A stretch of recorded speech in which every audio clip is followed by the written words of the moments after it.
Hello and welcome to the Wise Why at its new time of midday. And today I am joined by the fabulous, inspiring Donna Jones, who she has just told me I met 2.5 years ago at a breakfast meeting for the Oxford Business Community Network. And at that time, I really wanted to get Donna onto the podcast, but she wasn't feeling confident.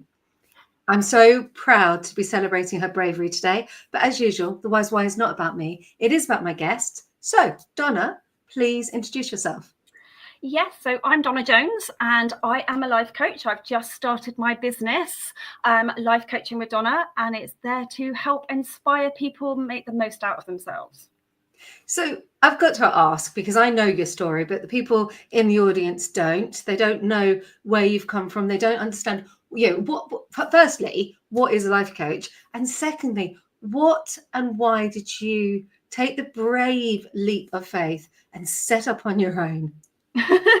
Good question. So life coaching is trying to find the positives and strength within people, and trying to coax it out of them because it is in there. That's kind of pretty much of it in a nutshell. But yes, I have a story, and I know you kind of alluded to it in your the description of the podcast as well. But it's basically. I know it's going to trigger people with some of the things I'm going to say, but I just want people to find those glimmers of hope and inspire and get that strength from within, because it is in all of us. And that's why we got talking. I mean, that was the whole thing, because at the time I think you were working for a homeless charity, and I was like, well, I've been homeless. And then we talked a bit further and I'd explained that I'd been through a refuge and my choices were I was going to end up in some kind of accommodation, or I needed to pick myself up, dust myself off and start all over again. And what's inspiring is I know I've done it, but it was hard work, but you've done it. You've absolutely done a 360 and now you're helping others. I wondered if you can touch lightly. I don't want you to go into too much detail because I know it can be triggering not just for you, but also for the audience. But feel free to explain what you're comfortable talking about. Yeah, so I kind of, start with the story. So what's your first memory as a child? What is that kind of thing? So most people will think about, a birthday party or a lovely gift that they've received. My first kind of memory really is kind of being shut outside the back door of our house in Manchester. I was in tears. I would have probably been about 3.5, 4 years old. So not, very young. And all I remember is my dad saying, you can't come into the house until you've stopped crying. And that's quite hard at that age, because you feel like you've done something wrong, right? But you haven't. But at that time, you just don't know.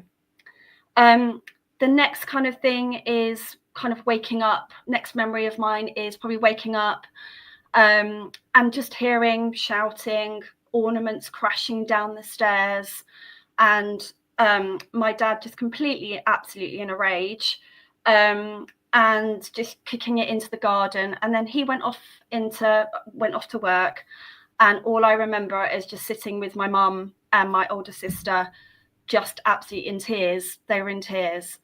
And at that time, my sister was 16, and she put my mum and I on a train from Manchester to London to get away from that kind of environment. And we went down to London to be with an older sister and some other family as well. Later on, so we were kind of staying with my sister for a while, but obviously my mum needed to get into social housing.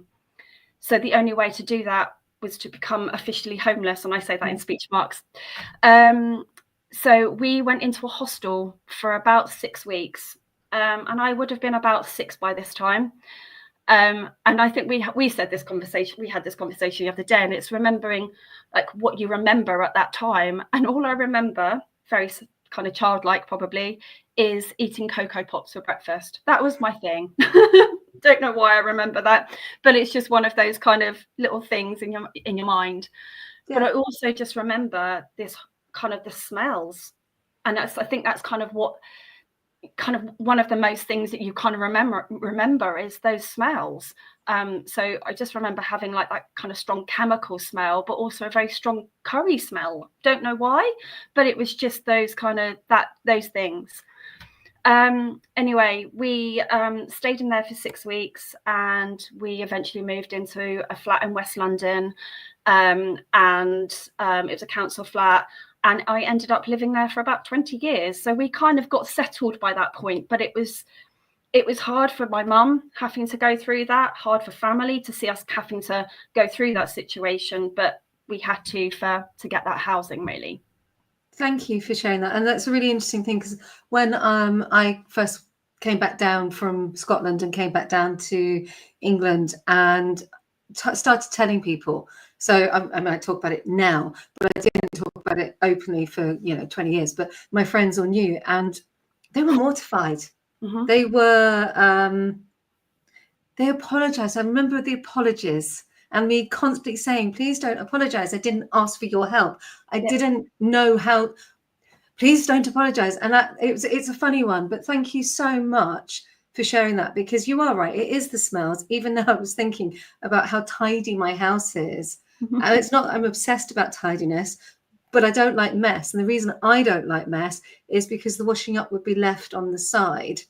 I would go out to work, I'd come home, and the washing up would still be there. And then I'd go to work the next day and it'd still be there. And then suddenly it would be like, then an argument would ensue because the washing up hasn't been done and I've been going out to work. So yes, I have a thing of cleanliness.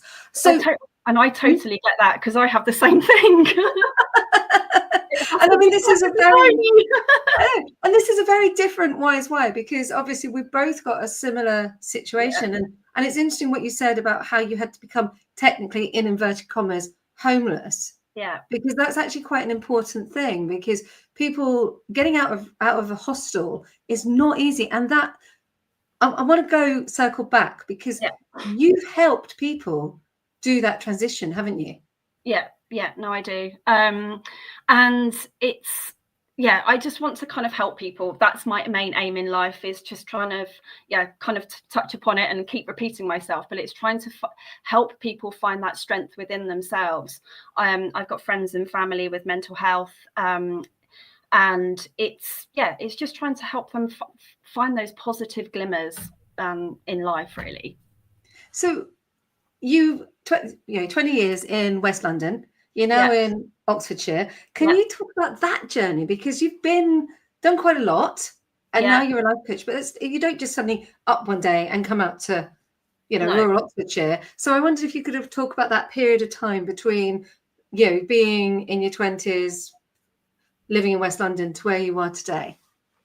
So obviously alongside all of that as well, with the kind of that domestic abuse environment, and helping my mum through that transition, I was bullied quite heavily as well.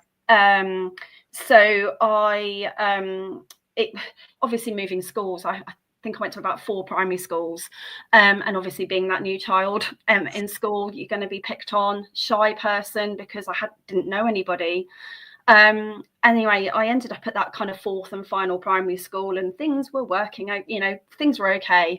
And then one girl kind of turned up, and she basically took an instant dislike or whatever it was. And I got absolutely bullied in primary school, kicked, kind of just name calling, things like that. And then she followed me to secondary school, which was great. And a rumour came around in an all-girls school. And when that kind of like, you're sitting in class, you're just doing, you're studying, you're listening to the teacher, and then girls in front of you just turn around, look at you, look back, and just start laughing. Yeah. And I was like, okay, what's going on here? Something's not quite right. Turned out she'd spread this rumour about that I was gay, and not great in an all-girls school. So it went on for a couple of weeks. But my mum and I had such a good relationship, and I think that's because of what had gone on and how we were both supporting each other through that transition from leaving Manchester into Brentford. And she so she basically gave me this kind of empowered kind of message, really, to kind of speak to this girl. So a couple of weeks later, this girl kind of said, how are you getting on with it, with all of this kind of things that's going on in school? And I said, and I knew it was her that had spread this rumor. It's all about kind of keeping friends but enemies closer, kind of that was the phrase. And I just said, whoever's spreading these rumors will get their comeuppance and karma one day. And I could hear this kind of, like, she was scared in her voice. And I was like, do you know what? My mum has just given me that strength, strong words, but she's empowered me to get through that day, to get through that week. And that, I take my hat off for my mum, because she was just amazing at that and really supportive in that respect. And it was, having that good, close relationship with her was amazing. She sounds like total inspiration. She was absolutely amazing. And unfortunately, she ended up, she was, I think it's about 2004, she got diagnosed with emphysema. And so she was smoking 45 cigarettes a day. So that's why I never touch a cigarette. I've never touched it, don't even like being near them. And she, so she got frail, she got ill, and she passed away in 2006. I was about 24 at the time. And I've actually just joined this group called Adults Bereaved as Children. And it's such a great group, because it's kind of explains why you are how you are, kind of thing. We're all in that very similar circumstances of losing our parents when you're young, because no one, people try to know what to say, but they just don't say it, and that's fine. But yeah, it's kind of that. And then I'd kept in touch with my dad as well, but very distant. There was times where he used to kind of, like, in the early days of kind of like my 8, 9, 10, he used to come for the weekend, and that was just, listening to that emotional abuse and things like that was really hard. But and then he unfortunately got ill probably about 2007, and he passed in 2008, 2009, sorry, and that was probably a week before my 28th birthday. So there's been knocks and kind of challenges through life, but I think the main thing is that you just got to get through it, and find that strength and resilience within, because it is within us, shall I say. So you ended up in Oxfordshire, after being in London. You've lost your parents, and then you go off and take a job that goes and helps people. Actually goes and empowers people who have nothing. I wondered if you can touch briefly on that. Yeah, so I'd kind of flitted in between HR roles, and I kind of got to a point just after COVID where I was like, you know what, I really want to help people, but indirectly. And I joined a homeless charity as a training coordinator. But the people around me inspired me so much. These people, the clients and kind of service users that were coming into the kind of, it's a 50-bed hostel in Oxford. It is, it's hard. They have gone through some tough times and challenges, and and my colleagues around me inspired me so much. Seeing that on a day-to-day basis was just absolutely amazing. And I think then that's what's kind of inspired me. And I said, do you know what? I actually lived in a hostel. That kind of things that triggers it. You kind of know it, but it just kind of light bulb moment. And I said, I actually want to help people more directly now and just support them and make them feel so much more positive. So let's talk about this, because people, this is why I help people. I've been, unless you've been in a hospital, people don't realize just how comfortable or uncomfortable that plastic mattress really is, and the smell and all the associations there, because until you've been in one or you've actually slept in one, you don't know. And it's It's definitely something that I don't actually want to repeat again in my life.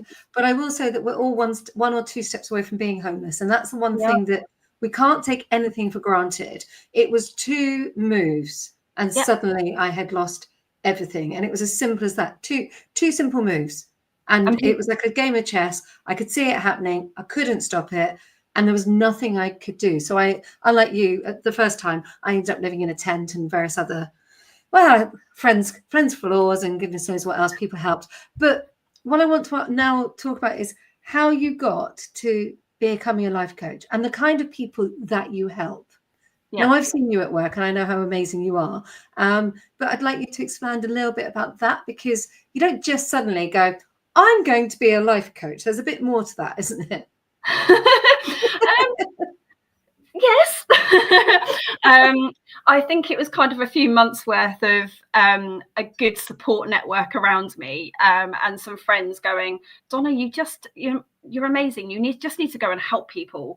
And so, as I say, I've kind of said about my friends having some, struggling with their mental health. People have got bipolar. Some friends have got bipolar or kind of anxiety, depression, things like that.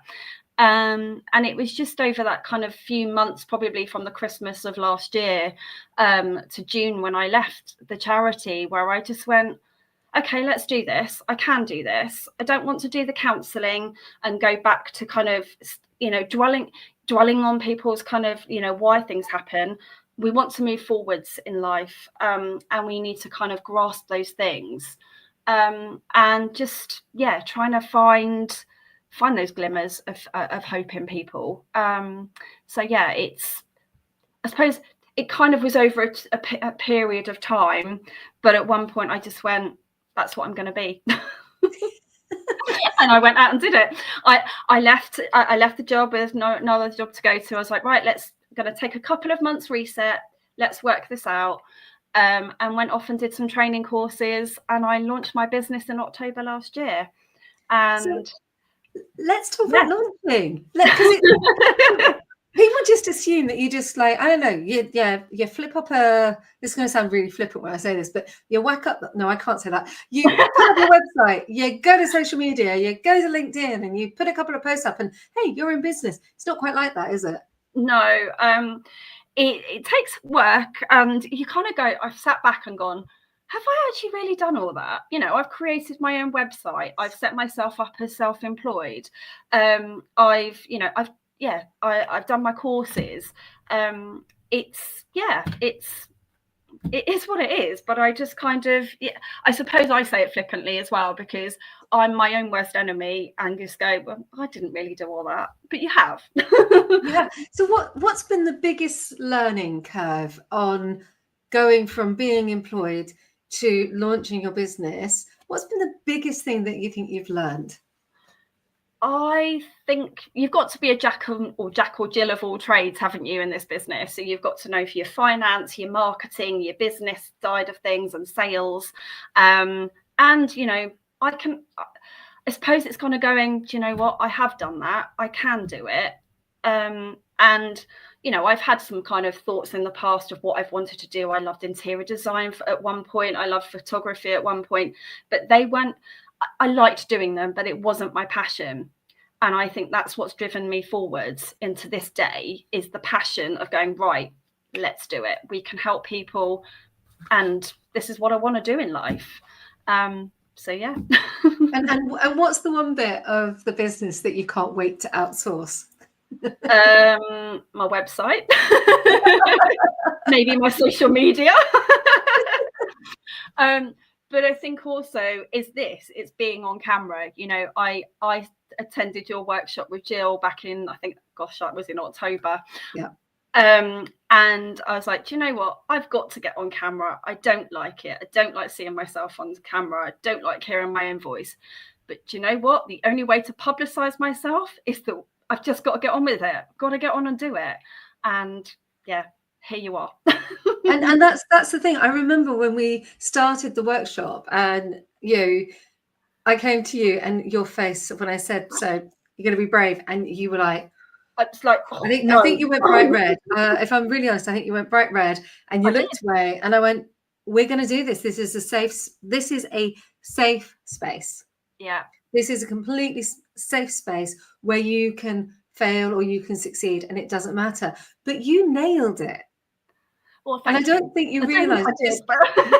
Yeah, well, you're nailing it this morning because you're being authentic, because you are being you, because you are talking about real life. You're not trying to be something you're not. No. Now, that's the thing with the camera. The camera will pick up a lie.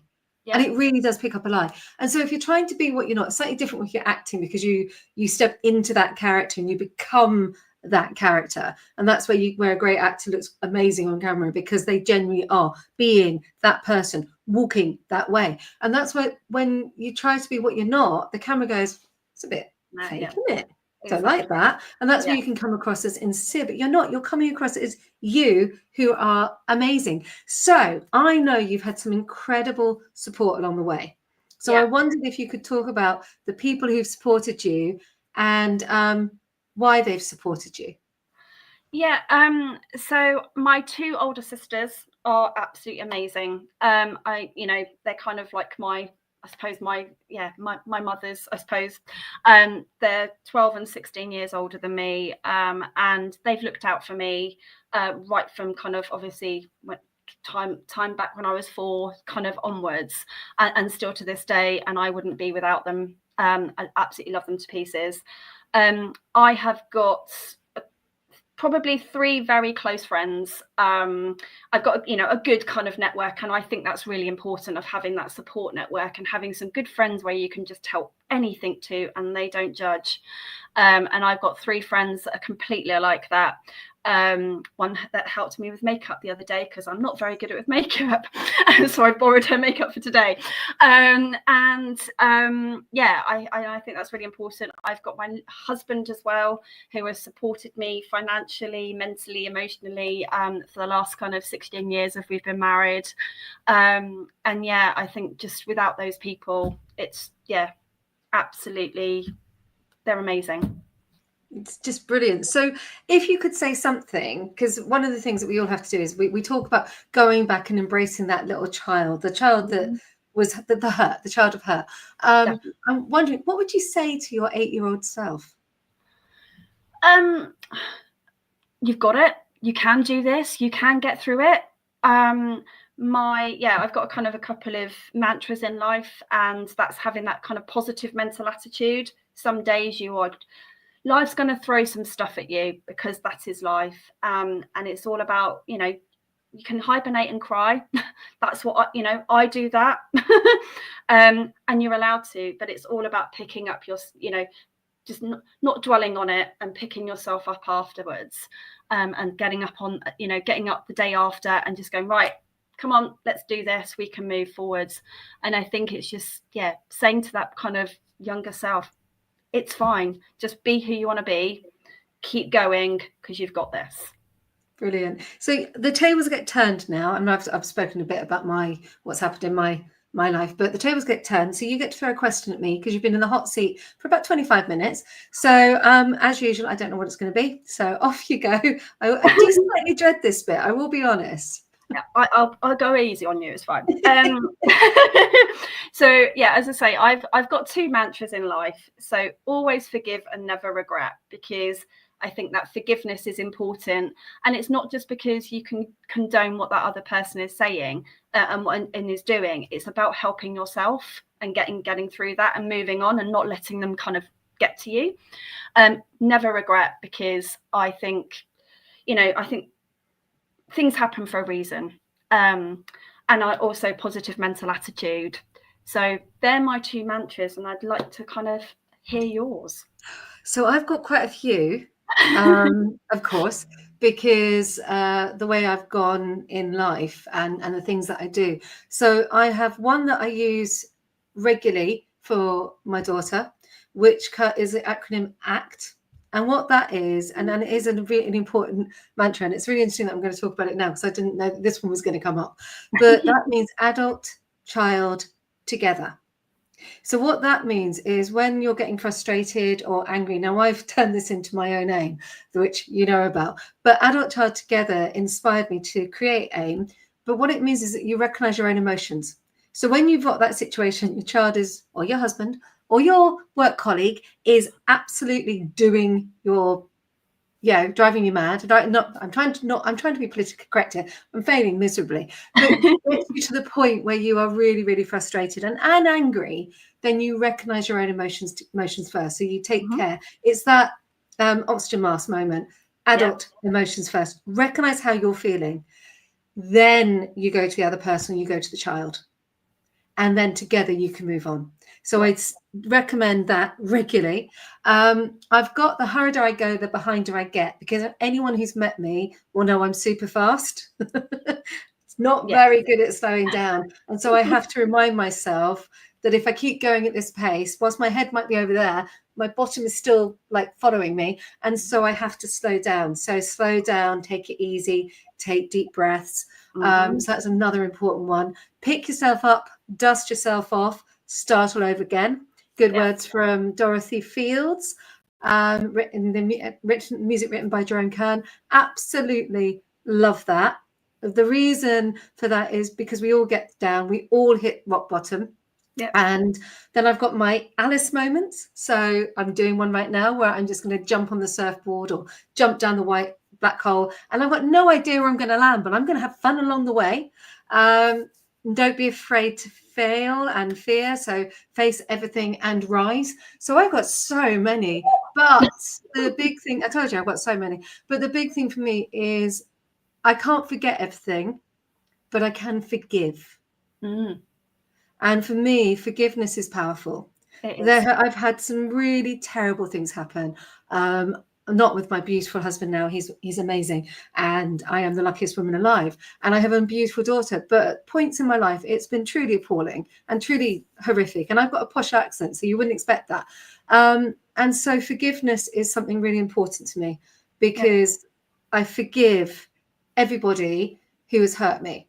Even now, if you know, you were that buddy at school. You're the one who stuffed my dress down the toilet. I would love to know who did that. If you were the person taking my summer dress and stuffing it down the toilet, I forgive you. I did have to go home in dance uniform, but I forgive you.